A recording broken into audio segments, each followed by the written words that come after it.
Novel لا مصنف فاطمہ نور episode number 3۔ ان سے دور شہر ازلنگٹن میں گیلی سڑک پر کوئی ڈائری تھام کر چلتا ہے۔ کسی نے چوک میں کمفے جلا رکھے ہیں، ان کمفوں کے نیچے سے تارے جھلکتے ہیں۔ کسی درخت سے سرخ پھول گرتے ہیں، کسی کی گزرگاہ ان پھولوں پر سے ہے جس نے ہاتھوں میں سفید کاغذ تھام رکھے ہیں جن پر وہ کچھ لکھتا ہے۔ وہ جو سنان سعدی خان، 18 اکتوبر، مقام برطانیہ ازلنگٹن۔ لندن اس قدر روکھا کیوں ہے؟ روکھے لندن میں اس قدر بیزار کیوں ہوں؟ یہاں زندگی دوڑتی ہے، اس دوڑتی زندگی میں کچھ اچھا کیوں نہیں لگتا؟ مجھے لگتا ہے مجھے کسی سنسان گلی سے سرخ پھول چن کر زندگی میں بھرنے چاہیے۔ کیا یہ بہتر طریقہ ہے؟ یا پھر مجھے کسی رنگ بھرنے والے کو ڈھونڈنا چاہیے؟ تم ڈائری بھی لکھتے ہو؟ کوئی مرد پاس آ کر ٹھہرا تو وہ چونکا۔ ڈائری میں خود کو لکھتا ہوں۔ خود کے علاوہ بھی کوئی اور ہے جسے لکھو؟ کوئی نہیں۔ کوئی تو ہوگا۔ جب ہوگا تب لکھوں گا۔ وہ سر جھکا کر مسکرایا۔ میں پڑھنا چاہوں گا۔ کیا تم میرا ایک کام کر سکتے ہو؟ میں نہیں پڑھواؤں گا۔ نہیں، میں وہ کام نہیں کر سکتا۔ تم چھوٹی سی بچی سے اتنا ڈرتے کیوں ہو؟ سامنے والے کے چہرے پر افسوس تھا۔ وہ چھوٹی سی بچی اس قابل ہے کہ اس سے ڈرا جائے؟ چند دن بعد، صرف 3 دن کے لیے؟ 3 دن بعد میں چند دن کے لیے غائب ہو رہا ہوں۔ تم ایک مہربان شخص ہو، میری مدد کر دو۔ میں اب مہربان شخص نہیں رہا۔ میری بیٹی بہت پیاری لڑکی ہے۔ تمہاری بیٹی بہت پیاری لڑکی ہے، لیکن مجھے اس پیاری لڑکی سے دور رکھو۔ وہ تمہیں بہت پسند کرتی ہے۔ وہ میری جیب میں موجود رقم کو مجھ سے زیادہ پسند کرتی ہے۔ وہ آگے جا رہا تھا، جو پیچھے تھا وہ کچھ کہہ رہا تھا۔ جو دونوں تھے وہ جانتے تھے کہ وہ مان جائے گا۔ وہ اچھا انسان تھا۔ اچھے انسان کی اچھائی کا فائدہ وہاں ہر شخص اٹھاتا تھا۔ وہ اچھا انسان جو سنان سعدی خان تھا۔ اس نے ویزا ارجنٹ بیس پر اپلائی کیا تھا تو 1 مہینے سے پہلے مل گیا۔ نادر بھائی نے اس دوران اس کی پوری مدد کی۔ وہ جتنی ان کی مشکور ہوتی کم تھا۔ جانے سے پہلے اس نے بابا کی اگلے مہینے کی ساری دوائیاں لے کر رکھ دیں۔ مبشرہ کو ڈھیروں چیزیں سمجھائیں، ان کو ڈھیروں نصیحتیں، ذمہ دار بننے، مبشرہ کے ساتھ نہ لڑنے، دانیال کی مدد کرنے، ہر وہ نصیحت جو وہ کر سکتی تھی۔ دنیا کی سب سے زیادہ ذمہ دار مخلوق گھر کی بڑی اولاد ہوتی ہے۔ وہ بچپن سے اپنے خوابوں اور ذمہ داریوں کا بوجھ لے کر بڑے ہوتے ہیں۔ وہ ماں باپ کے بنا بتائے بھی ان کی ہر پریشانی سے واقف ہوتے ہیں۔ وہ پریشانیاں ان کے خواب بدل دیتی ہیں، خواہشات ختم کر دیتی ہیں۔ گھر کی بڑی اولاد دنیا کی سب سے ڈپریسڈ ترین مخلوق ہوتی ہے۔ مجھے کوئی نصیحت نہیں کرو گی؟ سامان صحن میں رکھتے دانیال نے کب سے اون اور مبشرہ کو سمجھاتی معطر سے کہا تو وہ آزردہ سا مسکرائی۔ تمہیں نصیحت کرنے کی ضرورت ہے؟ کیوں نہیں ہے؟ تم پہلے ہی بہت ذمہ دار ہو۔ وہ بیگز تک آئی، بیگ دیکھے، سامان زیادہ لگ رہا تھا۔ تم ہو تو میں بھی ذمہ دار ہوں۔ تمہاری موجودگی مجھے ہمت دیتی ہے۔ میری غیر موجودگی زیادہ ہمت دے گی۔ ہم دوست ہیں معطر، تم مجھ سے میرا دوست لے کر جا رہی ہو، میں اکیلا پڑ جاؤں گا یار۔ اس نے دھیرے سے سر اٹھا کر دانیال کو دیکھا۔ وہ اسے دیکھ رہا تھا، دکھ سے، محبت سے۔ جانا مجبوری ہے، واپس آنا ہمیشہ آپشن رکھنا۔ تمہیں کیا لگتا ہے میں برطانیہ میں کہیں کھو جاؤں گی؟ وہ مسکرائی۔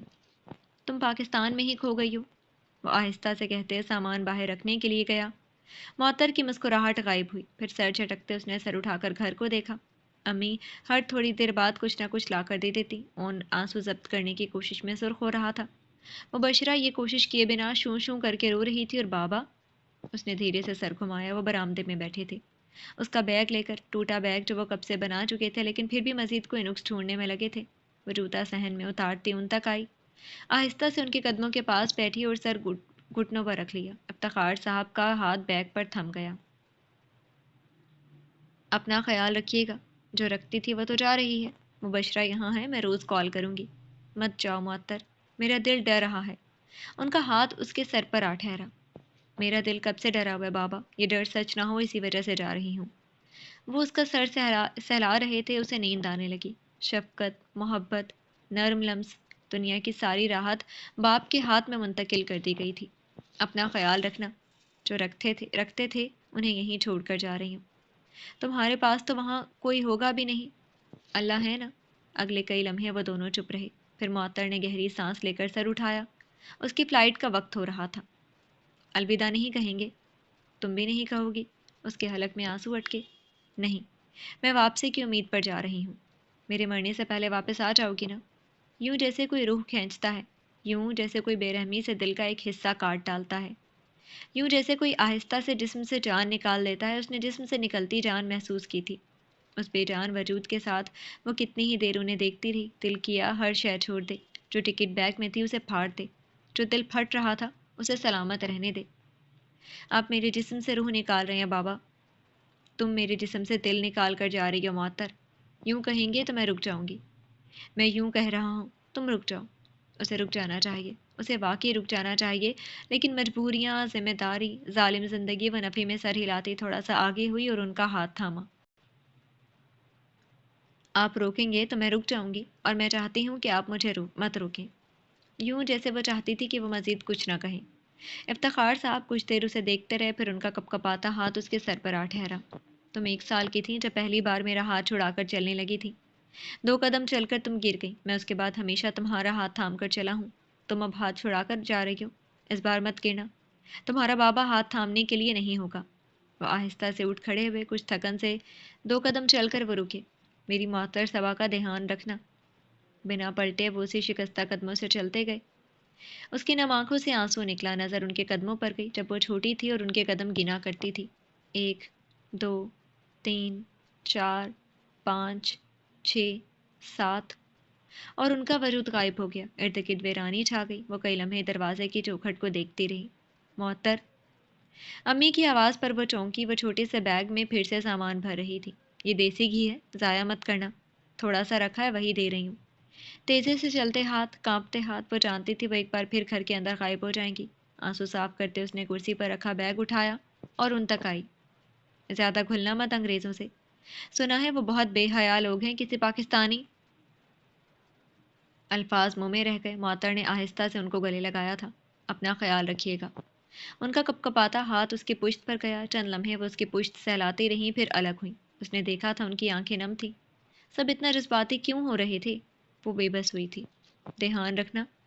جاؤ، دانیال ٹیکسی بلانے گیا تھا، آ گیا ہوگا۔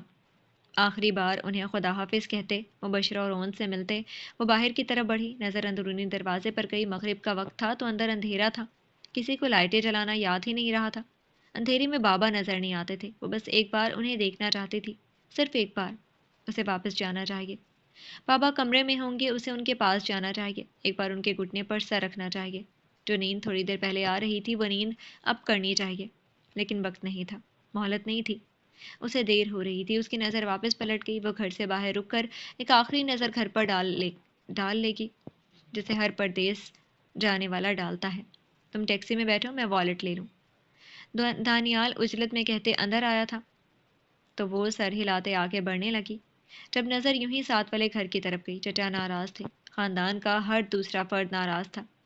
وہ ان کے خاندان کو بدنام کرنے جا رہی تھی۔ اکیلی لڑکی برطانیہ کی سڑکوں پر گھومے گی، شرمناک۔ اس نے سر جھٹکا۔ قدم باہر رکھتے ہوئے ساتھ والے دروازے سے کسی کی ہنسی کی آواز آئی۔ اس کا سر ایک بار پھر اٹھا اور دنیا وہیں رک گئی۔ وہ تیمور تھا، نازنین کے ساتھ ٹھہرا ہوا۔ وہ شاید چچا کے گھر دعوت پر آئے تھے۔ اپنی بیوی کے ساتھ ٹھہرا، مسکرا کر چچی کی بات سنتا وہ کسی بات پر ہنسا تھا۔ وہ قدم بڑھانا بھول گئی۔ پیچھے سے آتی گھر والوں کی آوازیں بھی، نگاہیں اسی پر ٹک گئیں۔ وہ اپنے پہلو میں ٹھہری نازنین کو دیکھ رہا تھا، دیکھ سکتا تھا، حق تھا، لیکن وہ نگاہیں، وہ نگاہوں میں چھپا احساس، اس کا وجود کسی نے خاک میں اڑا دیا۔ اسی لمحے تیمور کی نظر اس پر پڑی، مسکراہٹ سمٹی، خاک ہوئی۔ وہ راکھ میں بدلنے لگا، دھڑکتا دل ساتھ چھوڑنے لگا، لڑکھڑاتا وجود کسی کے سہارے آن ٹھہرا۔ دانیال وہ اس کے پاس ٹھہرا، اس کا ہاتھ تھامے ہوئے تھا۔ چلیں؟ گلے میں ابھرتی گلٹی سے اس نے سر ہلا دیا۔ سامان کہاں تھا؟ دل کہاں تھا؟ ذہن کہاں تھا؟ وہ بنا کسی شے کو یاد رکھے گاڑی کی طرف بڑھ گئی۔ کسی کی چپتی نظریں پشت پر تھیں۔ آگ میں جھلستا دل اندر تھا۔ دانیال خاموشی سے سامان گاڑی میں رکھتا خود بھی اندر بیٹھ گیا۔ وہ جسے آخری بار اپنے گھر کو دیکھنا تھا، آخری نظر بھی نہ ڈال سکی۔ کوئی تھا جو ساتھ والے دروازے پر ٹھہرا تھا۔ اس نے پتھر نہیں بننا تھا۔ موم میں ڈھلی معطر میں ایئرپورٹ سے روانہ ہونے لگی تو اس نے بنا کپکپاہٹ کے ہاتھ میں پہنی انگوٹھی اتار کر دانیال کو دے دی۔ یہ تیمور کو پہنچا دینا۔ صرف انگوٹھی دے رہی ہو یا اس کی یاد بھی یہیں چھوڑ کر جا رہی ہو؟ یاد بھی، خیال بھی، محبت بھی۔ اتنی آسانی سے وہ تلخی سے مسکرایا، ہمت سے، آسانی سے نہیں۔ جس لمحے اس نے اپنے کمرے کا دروازہ میرے اوپر بند کیا، میں نے اسے زندگی سے نکال دیا۔